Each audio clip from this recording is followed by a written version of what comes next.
আজকে একটা বিশেষ দিন। আমরা মা সরস্বতীর আরাধনায় আছি টিম টুডে স্টোরি। আর আমাদের স্টুডিওতে এই মুহূর্তে আছেন পরিচালক দীপান্বিতা সেনগুপ্ত। দীপান্বিতার ছবি আমাদের আসানসোল ইন্টারন্যাশনাল ফিল্ম ফেস্টিভ্যালে শর্টলিস্টেড হয়েছে, Mejbari. Dipanwita, first of all welcome to today story after long time back. কেমন আছো এবং কিভাবে তোমার আগামী প্রজেক্ট নিয়ে ভাবনা চিন্তা করছো যদি বল। নমস্কার। স্টোরিতে আমার এটা দ্বিতীয়বার এবং বিপ্লবদার সঙ্গে একটা ভাই বোনের অটুট সম্পর্ক অনেকদিন ধরেই আছে। সকল দর্শকদের আমার অনেক শুভকামনা জানাই। খুব ভালো আছি, এই মুহূর্তে আরো ভালো আছি, কিন্তু আজকে এত ভালো একটা দিন। আজকে আমরা সবাই এখানে বাণী বন্দনার জন্য এসেছি। দাদার যে ছবিটির কথা বললেন মেজবাড়ি, সেটা 6 ফেব্রুয়ারি দেখানো হবে আসানসোল ফিল্ম ফেস্টিভ্যালে। ক্লিকেও চলেছে, বর্তমানে সেটা এঞ্জেল ডিজিটালে শোকেস করা হচ্ছে ইউটিউব চ্যানেলে।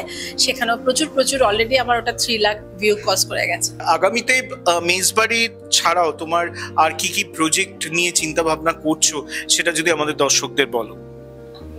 আমার কাছে খুব বিখ্যাত একজন গল্পকার হচ্ছেন বাংলাদেশের সাহিত্যিক হুমায়ুন আহমেদ।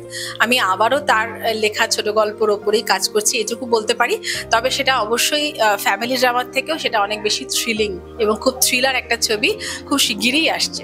বাঙালি সরস্বতী পুজো, বাঙালি মননে সবসময়ের মধ্যে সরস্বতী মাকে আমরা সবসময় আরাধনা করি। সরস্বতী পুজো একটা আলাদা নস্টালজিয়া। হ্যাঁ, সবার প্রথম সবাইকে শুভ সরস্বতী পুজোর শুভেচ্ছা, অভিনন্দন, ভালোবাসা। তোমাকেও অ্যান্ড টুডে স্টোরির সবাইকে। সরস্বতী পুজো বিদ্যার দেবী, আমাদের জ্ঞান, বিদ্যা, বুদ্ধি সবই ওনার থেকে পাওয়া। এই সময় প্রচুর নস্টালজিয়া থাকে।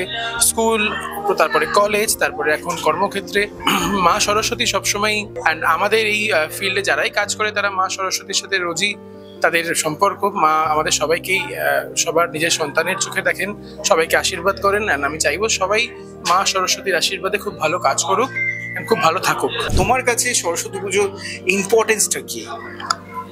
সরস্বতী পুজোর ইম্পর্টেন্স বলতে এখানে তো সরস্বতী মাকে নিয়েই হওয়া উচিত, কিন্তু আজকালকার যেটা দেখছি যে এটা বাঙালিদের ভ্যালেন্টাইন্স ডে যেটা বলে সেটাই হয়ে গেছে। কিন্তু আমি মনে করি সরস্বতী ঠাকুরকে মন দিয়ে পুজো করাটাই মেন। বাট ঠিক আছে, যে যেরকম ভাবে কাটাতে চাই কাটা, আনন্দ করুক এই দিনটা।